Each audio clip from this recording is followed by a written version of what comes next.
Should we go ahead and get started? I think. Okay.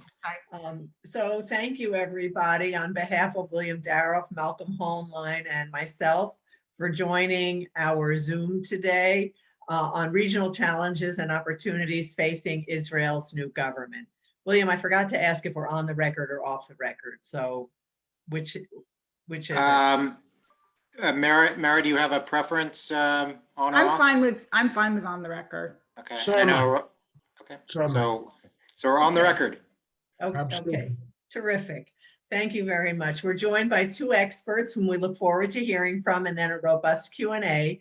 Dr. Eran Lerman, Vice President, Jerusalem Institute for Strategy and Security, and Mara Rudman, Executive Vice President for Policy at the Center for American Progress. We're going to start with Eran and then go to Mara. I'll give a little bit of his bio. He's Vice President of the Jerusalem Institute of Strategy and Security, as an expert on Israel's foreign relations and on the Middle East. He was Deputy Director for Foreign Policy and International Affairs at the National Security Council in the Israel Prime Minister's Office, and held senior posts in the IDF military intelligence for over 20 years. He also served for 8 years as Director of the Israel and Middle East Office of the American Jewish Committee. He teaches in the Middle East Studies program at Shalem College in Jerusalem and in postgraduate programs at Tel Aviv University and the National Defense College. He holds a PhD from the London School of Economics and a mid-career MPA from Harvard University. So thank you very much for joining us, Eran, and the floor is yours to begin. Glad to be with you again. If there's a lesson to be learned from the Arab reaction, the regional reaction to the last round of fighting with Hamas and Palestinian Islamic Jihad in Gaza, it is that the broader regional game, which I call the game of camps, it's like the Game of Thrones, only it's not graced by ambitious blondes and cuddly dragons. The game of camps is what actually drives the policies and the considerations and the behavior of the key regional players. There are basically four camps. One of them has been marginalized by the defeat of Daesh, of ISIL, but it's still out there capable of doing harm. The Salafi jihadists, the most radical Islamist Sunni elements, but they're largely out of contention. The key contending forces today are three. One is the camp led by Iran, largely but not exclusively Shia Islamist, and Iran now holds the key in several places. Of course, Lebanon, as was painfully revealed by the politics of the post-explosion era in Beirut, Lebanon is still firmly in the grip of Hezbollah, which is, to all intents and purposes, an Iranian proxy. Syria is, I would say carefully, a condominium of Iran and Russia. But the Iranians definitely have militias on the ground, IRGC elements roaming around, Hezbollah elements being involved, and Israel is conducting, as is widely known, an ongoing sort of campaign between the wars, CBW, we call it by its Hebrew acronyms, MABAM, Marcha Ben HaMilchamot, a campaign to defang and undermine the capacity of Iran and its proxies to use Syria as a launching pad against us. There was one attempt during the fighting to launch a drone into Israel from Syria over Jordanian territory. It was foiled, but it was clearly, this was the one contribution the Iranians made during the fighting.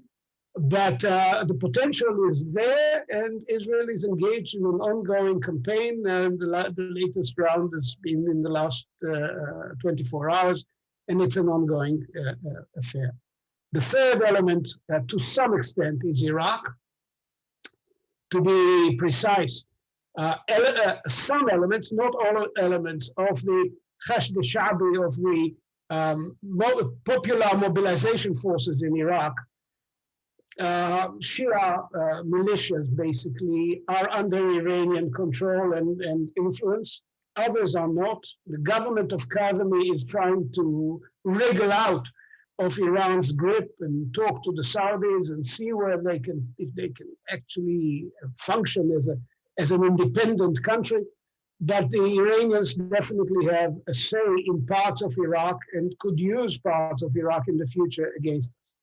And the fourth is, of course, the Houthi uprising in Yemen, not originally a pro-Iranian segment of the Shia, but by now I would say whether, it's a chicken and egg, whether the Saudi intervention drove them there or it was driven by a well-founded suspicion of their intentions. The bottom line is that the Houthis are now firing at Saudi Arabia Iranian-made rockets and have become essentially an Iranian proxy and dependency. And this camp is obviously the most important threat to Israel's future because of Iran's nuclear project, because of Iran's commitment, overt and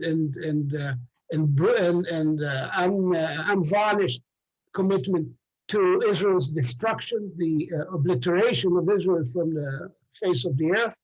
And of course, they do have their own proxy also in Gaza, not in control, but with a capacity of independent action, namely Palestinian Islamic Jihad. These are Sunnis, not Shia, but they are essentially a fully owned Iranian proxy. I keep saying that the difference between Hamas and PIJ, Palestinian Islamic Jihad, is a difference of proposition. Hamas works with the Iranians sometimes, quite often, whereas PIJ works for the Iranians.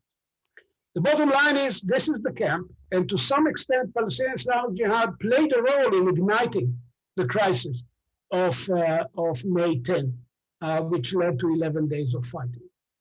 And the fear and the concern of many players in the region about Iranian intentions and Iranian ambitions is part of what drives key Arab countries to open channels to Israel, some of them overt, as we saw with the Abraham Accords, which of course brought into the open a well-established relationship which we already had with the UAE mostly, and Bahrain to some extent. The Saudis are still lurking in the shadows, but we know where they stand, and we have our channels of conversation with them. And of course, others in the region from Egypt all the way to Morocco, although I will have something to say about the Moroccan position right now. But all of them are, to some extent, worried about Iran's ambitions, and they see Israel as a major contending force against these Iranian ambitions. And they see our actions in Syria as proof that these are not mere words, that Israel is willing to actually act. And by the way, to judge by the last few days, there's no difference in this respect. Either on the Iranian question generally, or on the campaign between the wars specifically, there's no difference between the former government under Netanyahu and the incoming government under Bennett. If there would be a difference, it would be in the nature and the tonality of the conversation with the Biden administration. This is not an in-your-face government in its attitude, but in substance, and it will convey the message that we continue to see Iran as a threat, and we intend to hold the international community to the language that we heard in Cornwall and even in Geneva with Putin, namely that Iran must not be allowed to have a nuclear weapon. So this is, of course, this is and remains our main concern. But this is not the only contending force in our region. There's also the Muslim Brotherhood and its two key supporters in the regional game, namely Erdogan in Ankara and the Qatari government. Why are the Qataris doing this is a whole subject of a very interesting debate, but we don't have time to go into the origins of Muslim Brotherhood influence in Doha. But as a matter of fact, for reasons which are partly Gulf-based and partly ideological, they have made themselves the allies of Erdogan's strategy of supporting the Muslim Brotherhood across the region. The Muslim Brotherhood, including Hamas, including, I should say carefully, at least the northern branch of the Islamic movement in Israel. The southern branch is now part of the government, which is interesting. We are following the Jordanian model. Break up the Brotherhood and take some pieces of it into the embrace. I'm not sure that Bennett is aware that this is what the Kingdom of Jordan has been doing for years, quite successfully, I should say, co-opting and then breaking them up. But the Brotherhood is perceived by many in the region as a threat. Not so much because of its own momentum, which has died down since Morsi was removed from power, but because of Turkey's backing. Turkey is by far the richest, largest, most powerful nation in the region. And Erdogan's overtly neo-Ottoman sentiments have made his support for brotherhood-oriented elements across the region much more menacing. And we've seen this become much more acute within the last 18 months. Specifically, I would point you to something that most people are not aware of, namely the Turkish Libyan, that's to say the government of national accord, which controls part of Western Libya. When you see a name like National Accord, you understand there is discord. And the GNA is in serious discord with the forces of Haftar. There's a civil war going on, simmering on in Libya, despite some relative success in recent months in keeping it under control. And the Turks have become the sponsors, the military supporters of the GNA government in Tripoli, and signed with them an agreement to carve up the Mediterranean in a way which would leave Israel, Cyprus, and Egypt cut off from Europe in terms of our respective exclusive economic zones, our EEZ.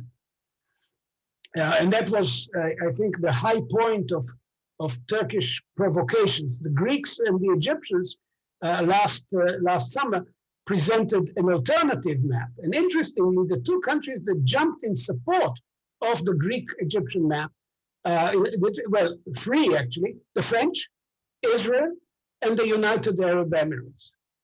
And if you want to understand the Abraham Accords, if you want to understand the response of countries like the UAE to the latest round of fighting in which they saw Hamas as a sort of the long arm of Erdogan's ambitions, you look not only to Iran, but also to the Eastern Mediterranean, and you see an alignment of UAE, Israel, Egypt, Greece, Cyprus, and anchored by France to the west, which are all deeply concerned with Turkish ambition. So it should come as no surprise that neither Egypt nor the UAE, nor even Jordan, despite its, I would say, serious grievances with the former Israeli government, none of them even pulled their ambassadors for consultations, which is the most elemental sign of displeasure in international relations.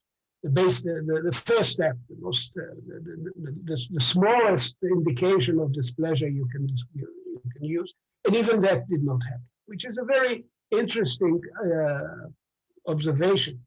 So Hamas can, let's say, congratulate themselves on having ignited elements of the Israeli Arab population, of bringing about violence in the streets of Lod and Akko and Jaffa, for that matter.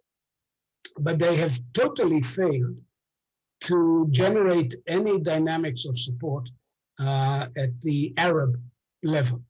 They may have excited also some elements of opinion in the West, But in the Arab world, the needle moved very little. The one exception is that yesterday, a Hamas mission led by Hania arrived in Morocco. But we need to remind ourselves that Saad ad-Din al-Othmani, the prime minister of Morocco, serves on behalf of the PJD, the Islamist party, as prime minister. Real power in Morocco is not in his hands. Real power in Morocco is in the hands of the king and the minister of interior and the head of intelligence and people who are deeply committed to the Israeli relationship. But in the more complex semi-democratic dynamics of Morocco, the prime minister feels obliged to be accommodating or friendly to Hamas. It's a troubling development, but it does not undermine the Israeli-Moroccan relations that have emerged as a result of the Abraham Accord. Of course, much will depend on whether or not the Biden administration decides to uphold the recognition of Western Sahara, which was Trump's way of inducing Morocco to take the leap. But essentially, this is an irreversible decision, I believe, because real relations between Israel and Morocco have been good for some time. Not to mention that Israeli tourism by the tens of thousands has been pouring into Morocco long before the establishment of relations. So regionally speaking, we are at an interesting point of inflection. Because Israel is now no longer an external element that some tolerated because of its American connections. It is an organic part of an important camp, which is one of the three camps fighting for the future of the region: the Iranian camp, the Turkish camp, and what I would call the camp of stability, which brings together Israel and Egypt and Jordan, and actually this extends beyond the traditional definitions of the Middle East and over into Eastern Mediterranean politics, because Cyprus and Greece and the EMGF, the Eastern Mediterranean Gas Forum, are also organic parts of this alignment. And of course, further afield, as I said, it is shored in the west by France and in the east by the Emirates. And all of these dynamics, I think, give a different perspective on our traditional position in the region. Specifically, and this is going to be my final point at this stage. Specifically, most important development in the wake of the fighting in Gaza has been the Egyptian commitment to do something about it in a more extensive and dynamic way than before. Sisi committed to bring in $500 million. I allow myself to assume that it does not expect it to come from the Egyptian treasury, which is fairly depleted, certainly in the post-corona era. But there are friends of Egypt in the region who may be willing to help. And clearly, he did this in order to beat back any attempt by Turkey to dominate the post-fighting reconstruction effort. This is still, despite some, I would say, some rapprochement or limited rapprochement between Ankara and Cairo, and the reduction of tensions in Libya, which brought them to the edge of war last year. There are still, the Egyptians still regard Erdogan as an enemy, and Erdogan still regards Sisi as a usurper of power, because he of course, he supported Morsi, and he saw the action against Morsi, which I will not call by its four-letter name, as an indication that democracy in Egypt has been once again overrun by the military. So the tensions are still there, and it's very important for the Egyptians to weaken Turkey's grip, and also to ensure that reconstruction does not necessarily play into the hands of the Hamas administration. Now, this is a delicate game to play, and it involves some risk of another flare-up. We are no longer as happy as we have been in the past with the procedure of bringing suitcases full of money from Qatar to feed Hamas proteges in Gaza. It was a fairly bizarre procedure to begin with, and it is the result of the utter refusal of Abu Mazen in Ramallah to allow any money to go in through the proper banking system, which is controlled by the Palestinian Authority. So we reverted to this bizarre procedure, which really makes Hamas look essentially like an extortion racket, rather than as a heroic jihadi organization. By now they are back to, so Mohammed Def decided to play the hero and fight for Jerusalem. By now they are once again reduced to the extortion racket game, but it's a dangerous game.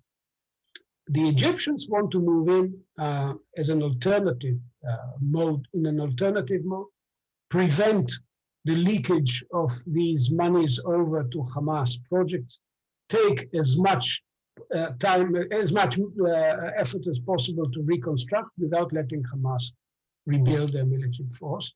We are on the same page with them, and this is why Israel is now very, very careful in terms of its reactions to Hamas provocations. We are fully coordinated, to the best of my understanding, with the Egyptians. And at this point, I'll hand it over. Great, thank you very much.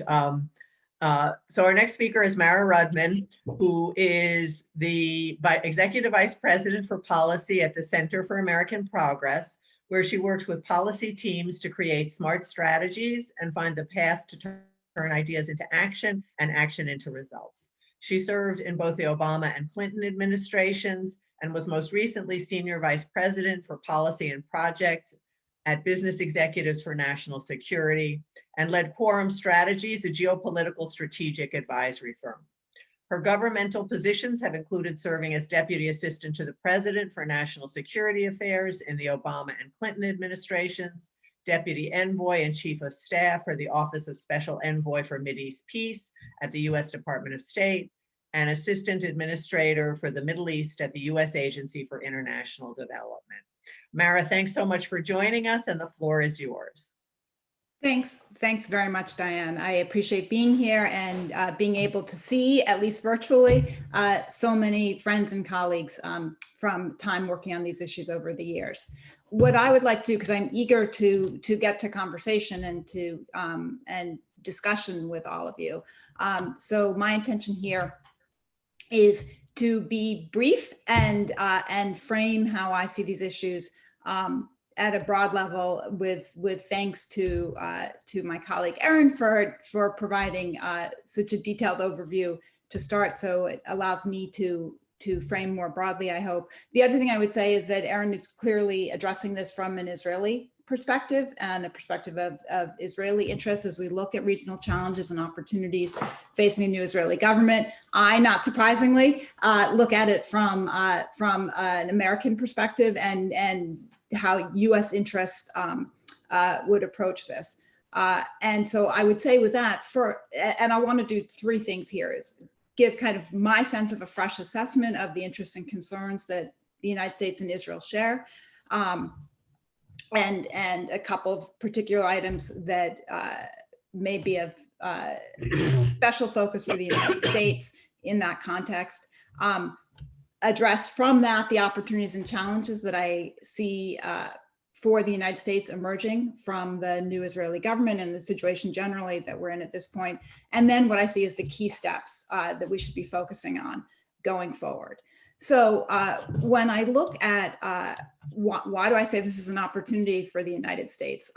First, it is in terms of the new government in Israel, it's turning a page on the relationship. And I think that is helpful at this point, given where we have gotten with each other. It's like, two good friends who have maybe gone through a rough period And while the foundations of the friendship are strong, you look for an opportunity to move forward when you've gone through a rough period. And I think both with President Biden and the Biden administration in place, and with the new coalition, really an extraordinary coalition government in place in Israel, we have that opportunity. So what is my assessment of the interests and concerns that we share? First and foremost, security and stability in what is, as Eran has so clearly pointed out, a volatile region and an extraordinarily challenging region.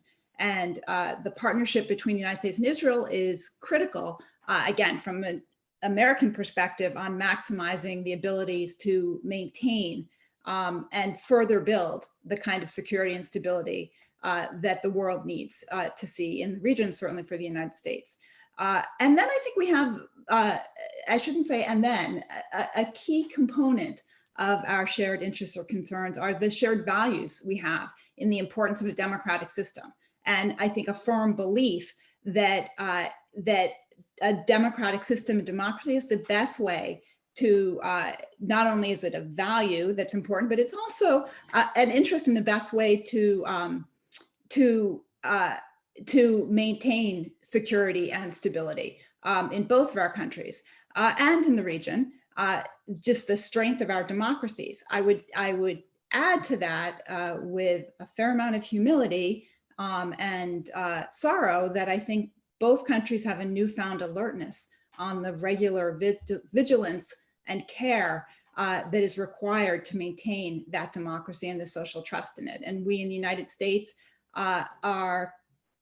it wasn't just the question of the January 6th insurrection on our Capitol. It's been an ongoing challenge to the basic elements of our electoral system and to the underpinnings of the strength of our democracy that we here have that newfound, but kind of a sense of constant vigilance and of the need to maintain and guard and preserve the basic tenets of democracy and not be lulled into a sense of false security that it will be there forever. And that is for us in the United States. And I believe that again, in a partnership with Israel, Israel finds itself with some similar concerns and need for vigilance. And I think we've seen that in various ways. So we share that, and I think we can learn from each other on ways to continue to be vigilant about preserving and protecting the democratic systems we have and why they're so important to both countries. I would add, in addition, for the United States, and I'm not sure that I would not suggest that Israel perceives us the same way, but for the United States, we are acutely focused at this point and absolutely across administrations, or I should say at least in a truly bipartisan way, on the need to prioritize addressing both competition and aggressiveness from China and from Russia, and particularly China in this context. And what comes with that is an alertness to know how and why US leadership and a clear US role and intent throughout the Middle East region, as well as with respect to Israel and with respect to Palestinians, is an important component of addressing these concerns, that the United States focus and intention and concern about the activities, the behavior, the need to compete more effectively in terms of the United States with respect to China and with Russia does not mean walking away from the Middle East. It means being conscious of how our role there is critical in dealing with these other great power challenges that we face. And being conscious that what we have seen over history is when there's a vacuum, that vacuum is going to be filled by others in ways that are not of our choosing and generally not in our interests. And so that is, I think, part and parcel of our approach to the region at this point. So in that context, what do I see as the opportunities and challenges beyond just the moving to a fresh page in the relationship? I believe that the nature and the genesis of the current coalition in Israel presents a tremendous opportunity for Israel, for the United States, and for perceptions of how the country operates, the strength of democracy certainly in Israel, and abilities to work across a broad spectrum. Fully appreciate that also represents challenges, but when I talk about some key next steps, I will double down on where I see the opportunities there. I also, and I say this with personal bias up front, but I am so excited about the nomination of Tom Nides to be a U.S. ambassador to Israel. I had worked very closely with him at various points in my career, but certainly in my time at AID when he was the Deputy Secretary of State for Management and Resources. I can speak to his commitment to the region, to work in the region, his detailed knowledge of how to get stuff done, and his way of dealing and operating with both colleagues and adversaries all over.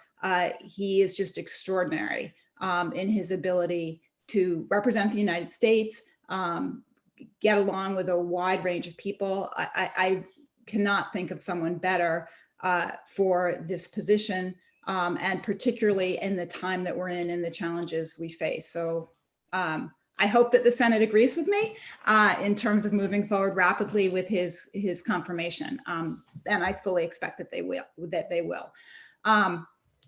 So in terms of what I see is what squarely falls in both opportunity and challenge is the need to work toward resolution between Israelis and Palestinians.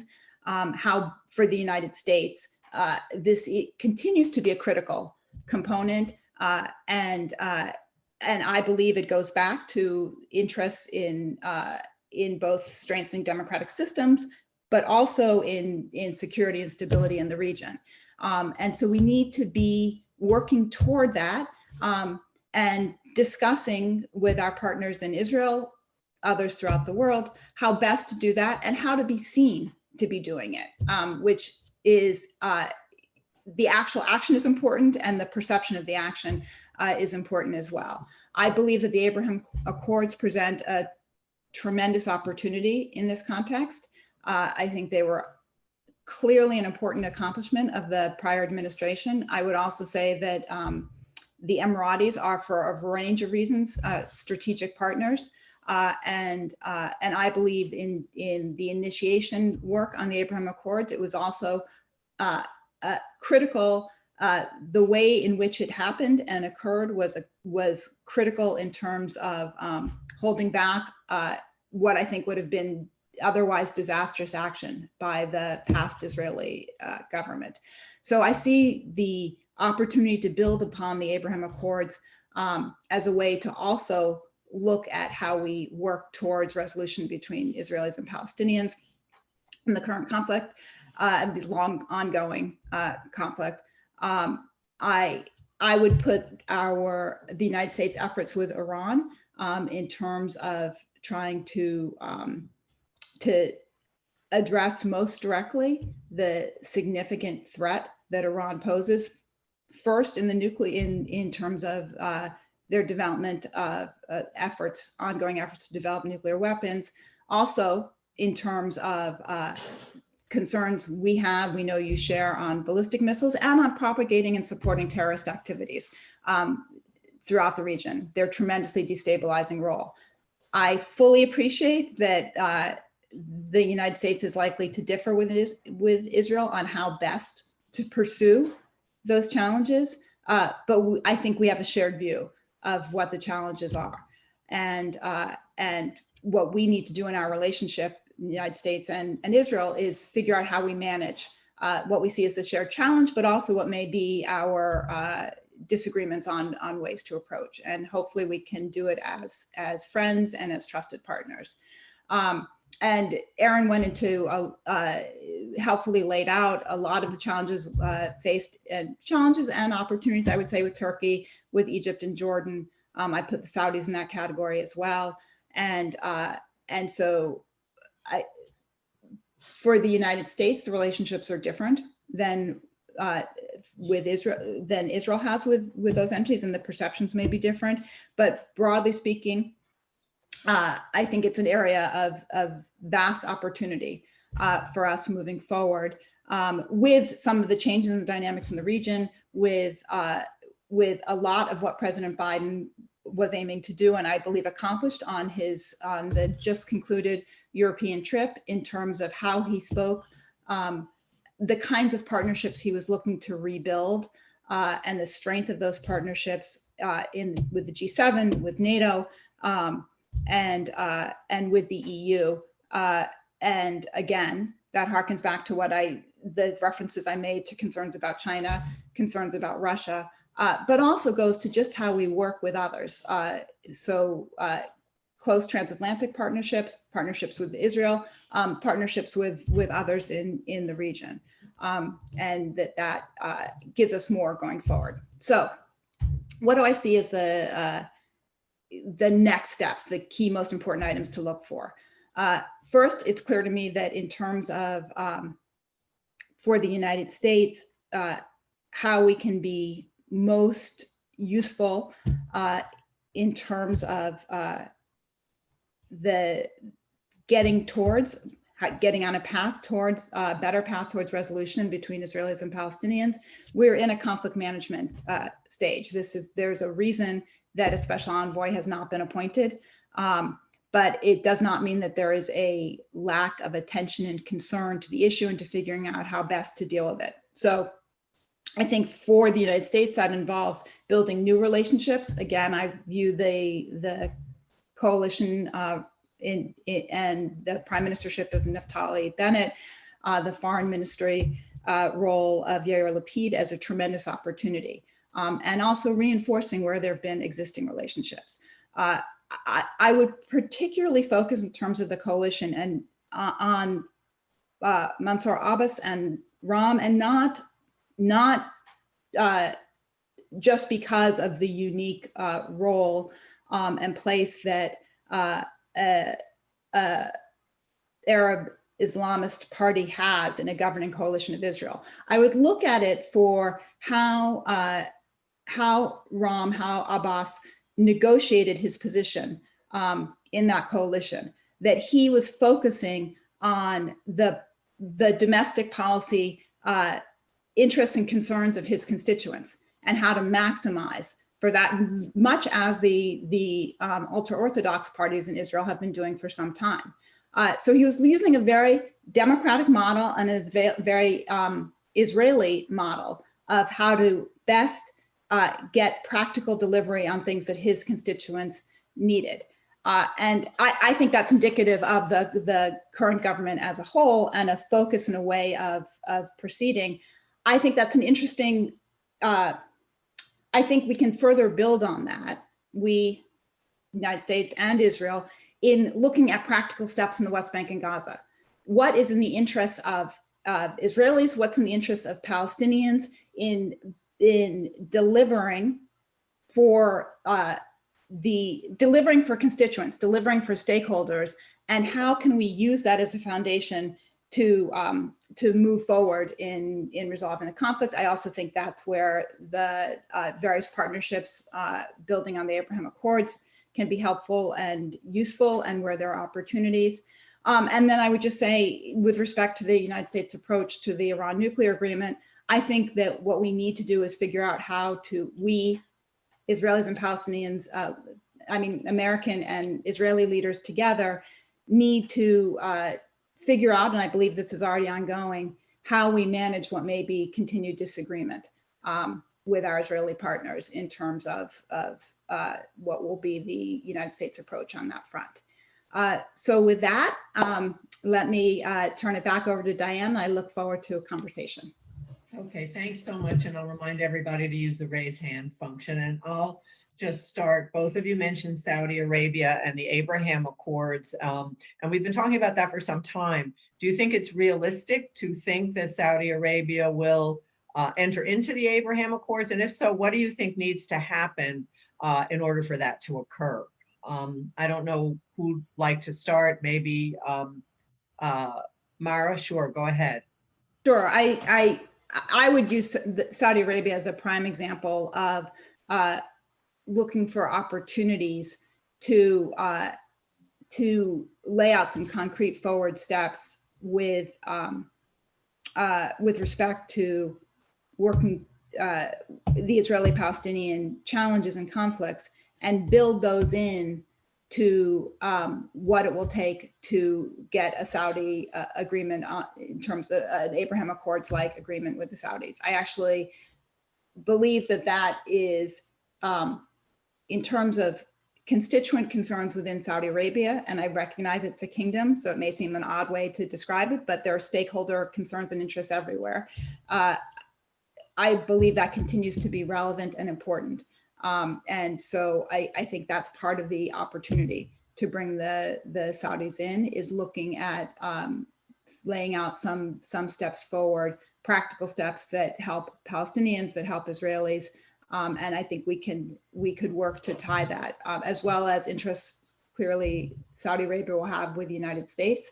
Much as the Emiratis, we're looking for a particular kind of planes, of weapon systems from the United States. So there are a number of factors that you could put together in the puzzle to be able to help move that forward. Thank you. Eran, do you want to add anything to that? Well, of course, one assumption has been that MBS was looking for let's say, an opening for a conversation with the Biden administration, which was quite stilted at first, and may down the road bring the question of more overt relations with Israel into play in the context of Saudi-American relations. But the determining factor in any case is going to be whether the administration takes a position that gives Israel and Saudi Arabia some hope of retaining leverage over Iran, or it slides back into the situation which we believe was created deliberately or inadvertently by the JCPOA in 2015, which left the Iranians basically free down the road by the end of the decade to become a major threat to the future of the region. There's no difference between Israel and Saudi Arabia on this question. The French have already suggested that the Saudis should be brought into the discussion. The Iranians rejected it out of hand. I think a lot will depend on whether the Saudis, in their own way, and Israel, from our perspective, will feel comfortable that some leverage has been retained, so as to bring the Iranians into what President Biden called a longer and stronger arrangement than the JCPOA has been. Okay, thank you very much. And I appreciate that you're trying to be concise with your answers, because we have a number of questions, and so we'll try to keep the questions concise and the answers concise as well. Rachel, next question, please. The next question is from Bob Sugarman, past chair of the Conference of Presidents. Thank you, and thank you both for your comments and analysis. Eran mentioned that he doesn't see any difference between the former government and the present government with respect to taking action to challenge and prevent Iran from improving its situation in Syria. Obviously, there's a big difference between the last administration and the present US administration with respect to Iran, the JCPOA in particular. My question is whether you see any strictures being placed on the Israelis to take the actions that they see fit in Syria to combat Iran's activities there.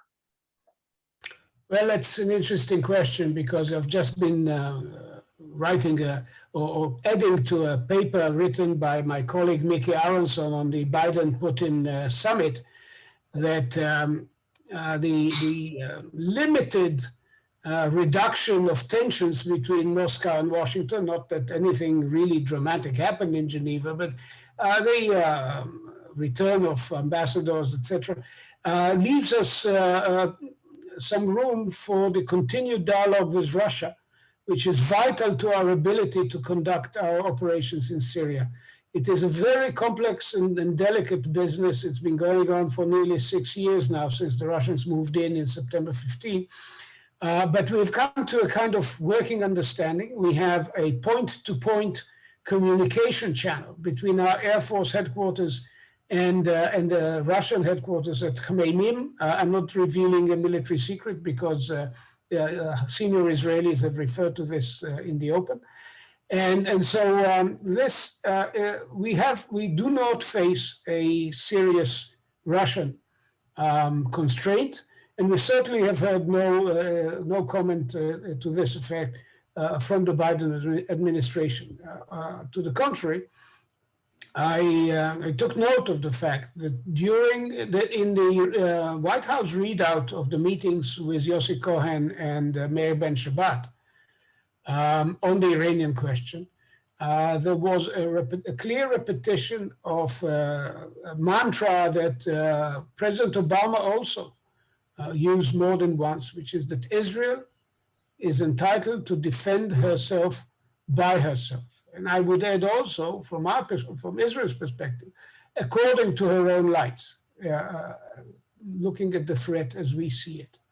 I think that in terms of the intelligence cooperation, in terms of the understanding of the nature of the threat, we can make a difference.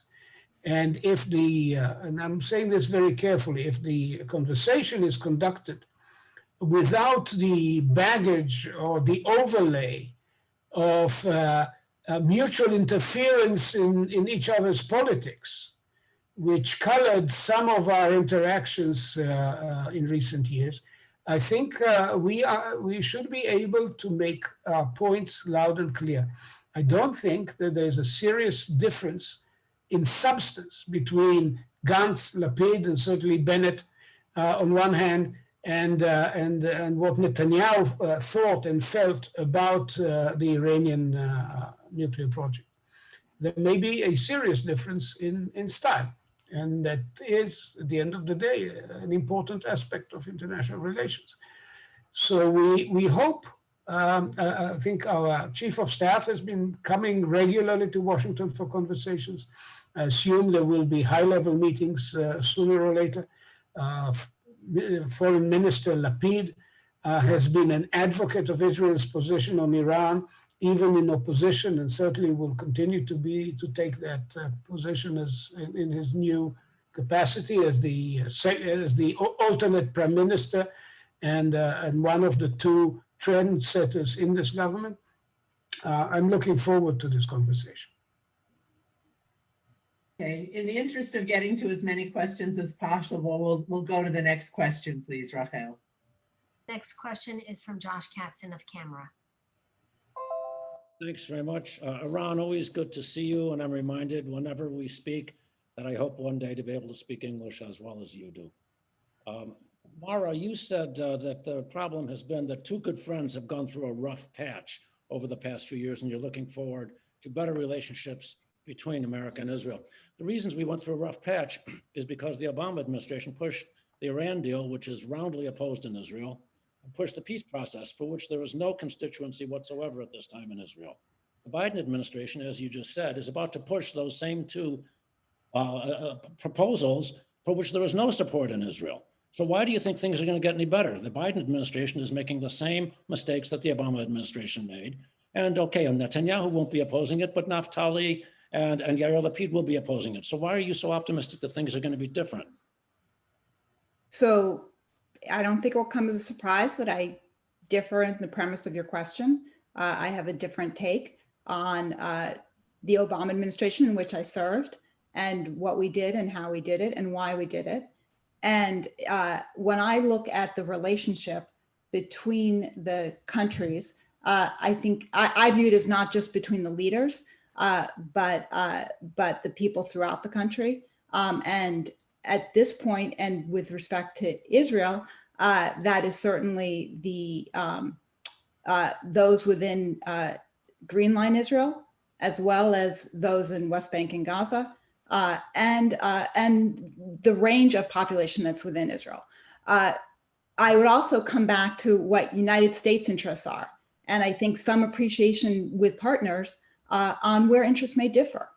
And it is very clearly the view within the United States at this point that working towards resolution of challenges between Israelis and Palestinians is a key interest for the United States and for many others throughout the world. I appreciate that many Israelis may not see it that way, but it is a key US interest. And it goes to some of the other things I talked about in terms of what our challenges are that we were managing throughout the world. And I would also put the difference of views we have on how best and most effectively to approach Iran in that context. So resetting the relationship is not, for an American perspective, comes from what we need to do to preserve our interests throughout the world. And then I think going to what Eran said about the nature of the relationship, the nature of the actors, that does make a difference. Whether or not the substance disagrees, how people deal with one another, I put a tremendous premium on. And the ways in which we, the way in which American leaders across the political spectrum are treated and deal with one another, as well as deal with our Israeli colleagues. And I would say the same is true with respect to Israel. So I stand by my view of it's a fresh page, it's a new opportunity, and I think an opportunity to improve the relationship. I do not share the view that it was a strong and robust and sustainable relationship between the United States and Israel during the time of the past administration. I am more than ready to agree that there are things that could have been improved by President Obama and by the Obama administration. I think that's also true on the Israeli side, as well as with Palestinian partners and many others throughout the region. These things are rarely, in my mind, and in my experience, black and white. There's a lot of shades in gray, and usually responsibility for things not going well, whether it's in personal relationships or relationship between countries, is a shared responsibility and a shared challenge. Thank you. Next question, Rachel, please. The next question is from Malcolm Homeline. Thank you both. I was wondering two things. One, how you interpret what MBS did regarding Wahhabism in Saudi Arabia. It seems to me a very bold move that got very little attention. And second, how do you keep the precedent of Hamas being able to dictate limitations, at least, on Israeli options in Jerusalem and elsewhere by constantly threatening to resume the conflict in one way or another, or for others to do it? Hezbollah has copied that model as well in some of their statements. Well, I don't venture to speculate on MBS future actions, but I believe he understands that Saudi Arabia cannot depend for much longer on its historical clout in control of energy markets, which are very rapidly changing. By 2030, he's right. People will no longer depend on fossil fuels in quite the same way for a whole variety of reasons, from fracking to the ever decreasing cost of solar energy. So he needs to move Saudi Arabia into the modern world, and you cannot do this while retaining a Wahhabi mindset. And of course, from what I hear and from time to time even encounter, young Saudis are delighted. At the same time, I don't think there is a single reformer in the region that doesn't have the dread shadow of Gorbachev behind his shoulder saying to him, reforms could end up getting out of control countries can break up. So this iron grip that we saw, perhaps excessive iron grip in some respects, we all know what I'm referring to, is part of his ability to move ahead with very significant changes in the nature of the country and its orientation without actually letting it flow, fly in all directions. Major challenge. I hope he's up to it. He's made his share of mistakes, but it will be a very important trajectory. Remind me, Malcolm, what was the second question? Not giving a veto to Hamas Hezbollah by the constant threats. I would say that going ahead with the flag march, despite some tensions, has been an indication to Hamas that we are not giving them a say in the affairs of Jerusalem. Changing the course has more to do, I think, with the local interaction with the local population. There's a point beyond which you don't need to push or provoke, but this had nothing to do with the Hamas position, which was no march, no flags. And this was, I think, coming from the new Minister of Internal Security, or what we used to call the Ministry of Police, Omer Bar-Lev, by the way, the son of Chaim Bar-Lev, who was chief of staff and then held that position for long years during the labor administrations of the past. Coming from him, this was a decision that indicates that the Israeli consensus is still includes sovereignty in Jerusalem, unquestionably. Okay, our last question comes from William Darrell. Diane, sorry, I apologize, but I have to sign off because I have a hard commitment for something else at noon, but I just want to thank everyone for giving me the opportunity to participate in this conversation, and particular thanks to Malcolm and to Diane for including me, but good to see you all. Thank you. Thank you, Mara. All right, so let me ask you briefly, Eran, if you could just touch on two subjects that we haven't touched on much. One is Lebanon and the other is Jordan. In Lebanon, the conflation of Hezbollah with the Lebanese government, and then in Jordan, the instability of the monarchy, and whether the change in leadership in Israel, where Netanyahu and the king famously didn't have a good relationship, will change any of the facts on the ground there. And thank you for joining us. Well, in a couple of sentences, because each deserves a seminar. The grip of Hezbollah in Lebanon is very firm because of its military power.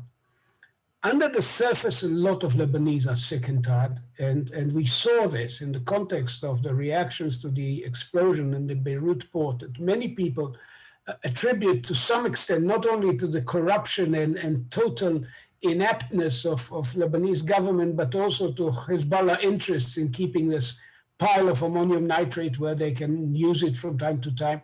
And let me tell you, they had no agricultural interest in it. So the Lebanese, there are many Lebanese who are still Lebanese and who are angry and frustrated seeing what's happening, what's being done to their country. The French have tried to move in and make a difference. It is in the interest of the international community to build up forces within Lebanon who can ultimately challenge Hezbollah's grip. But for the time being, what we must retain is Israel's deterrent posture, the capacity to take the war to Hezbollah if they ever challenge us very quickly. This is not going to be a repeat of 2006, and we've made this manifest in Israeli military exercises. Again, not a military secret. When we train our special forces in Cyprus, General Kochavi has openly referred to the Lebanese context. I mean, this is 5,000 feet altitudes, mountain terrains. This is very clearly simulating scenarios in Lebanon. So this is a message. we will not repeat the mistakes of 2006. What would hit Hezbollah next time around will be something else altogether. So deterrence is definitely part of the equation there until there's real change in Lebanon. In Jordan, it's of course a very, very different story. I wouldn't put too much store in the tension between King Abdullah and his half-brother Hamza. This was not the regime's stability was not really threatened. There are problems in Jordan. There are severe shortages, particularly electricity and water. Corruption has been endemic, nothing remotely as bad as in the Palestinian Authority, but still pretty problematic. The king needs to bring in some fixes in this respect. He had a very stormy and ultimately personally unpleasant relationship or interaction with Netanyahu. I think sadly the turning point was when Netanyahu, for reasons of internal consumption, embraced the Israeli security officer from the embassy who in an incident shot dead two people who, one of them he suspected of attacking him, the other was inadvertently got into the firing range. But this was not a hero, he was not a hero and he should not have been celebrated. The long and the short of it is that there is an opportunity now to rebuild the relationship. I'm not sure that we can rescue the Red to Dead Sea tunnel and channel because the Jordanians are worried that Israel's green organizations are far too powerful and this will not go forward. But there are other issues that we can solve.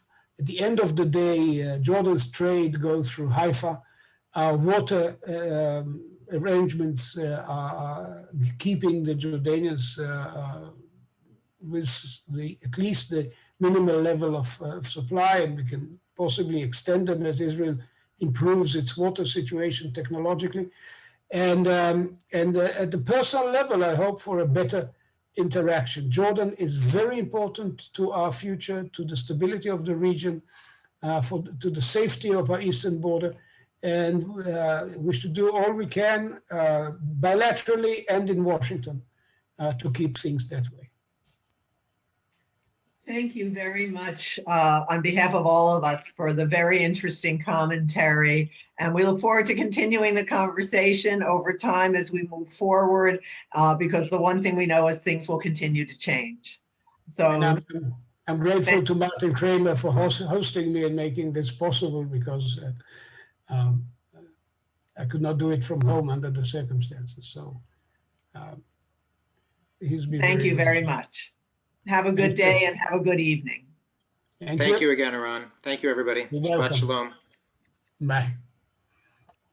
Be well. Talk to you soon.